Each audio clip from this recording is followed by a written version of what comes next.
Let's take a look at paragraph 487 of the Encyclopedia. Hegel gives a summary of his entire social philosophy. This is part 1.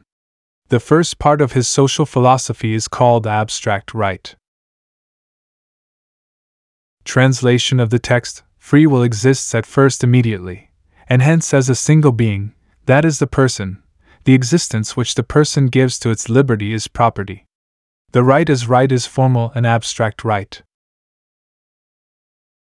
Let's analyze the text under 4 titles. First title: Free Will and Individual Existence. The existence of free will is an immediate aspect of individual existence.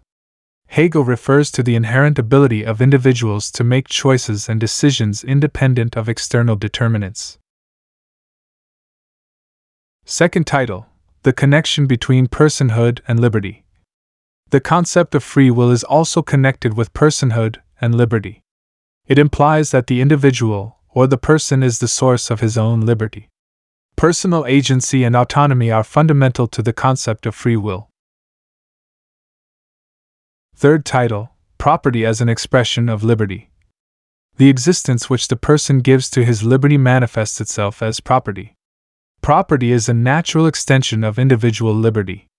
This idea emphasizes that property rights are closely tied to personal autonomy and the ability to exercise free will in the control and use of one's possessions. Fourth title: The nature of legal rights.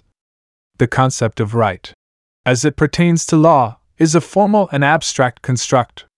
There is a distinction between the inherent rights of individuals and the legal framework that codifies these rights.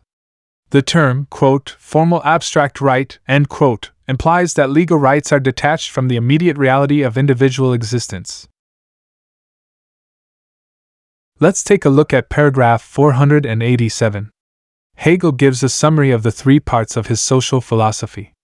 This is part 2, morality.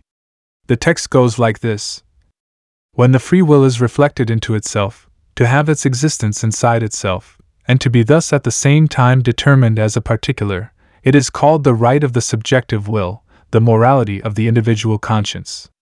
In another rewritten version, the text goes like this. Title: Essence of individual liberty. In the immediacy of self-secured liberty, the mind becomes an individual, conscious of its absolute freedom. A person, whose sense of freedom remains abstract and unfulfilled, finds solace in an external object. Devoid of will, this object holds no rights against the subjectivity of intelligence and volition, becoming an extension of the individual's liberty, i.e., a possession. Let's analyze the text under 4 titles. First title: Reflection of free will within the self. Hegel discusses the introspective aspect of free will. When free will is reflected into itself, it refers to a process by which individuals internalize their capacity for autonomous decision-making. This introspection implies a deep engagement with one's own agency and the choices one makes. Second title: Existence within itself. The text describes free will as having its existence inside itself. This could refer to a sense of self-contained autonomy, wherein the individual's capacity for choice and determination originates from within rather than being imposed or determined externally. It emphasizes the intrinsic nature of free will as an inherent aspect of individual identity. Third title: Being determined as a particular.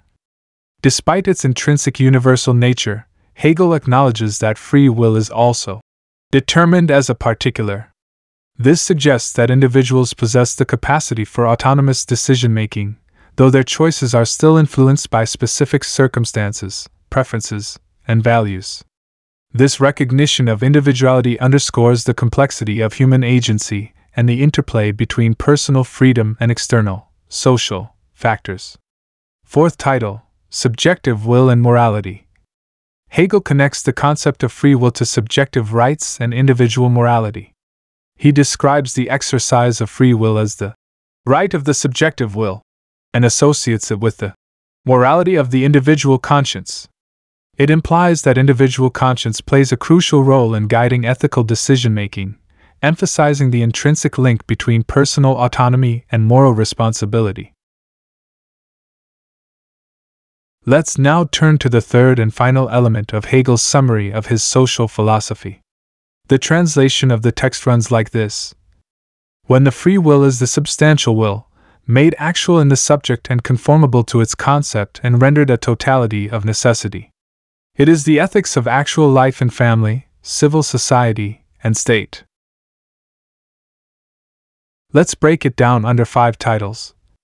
First title: Free will as substantial will. Hegel maintains that free will is not just a theoretical concept but something substantial that exists within individuals.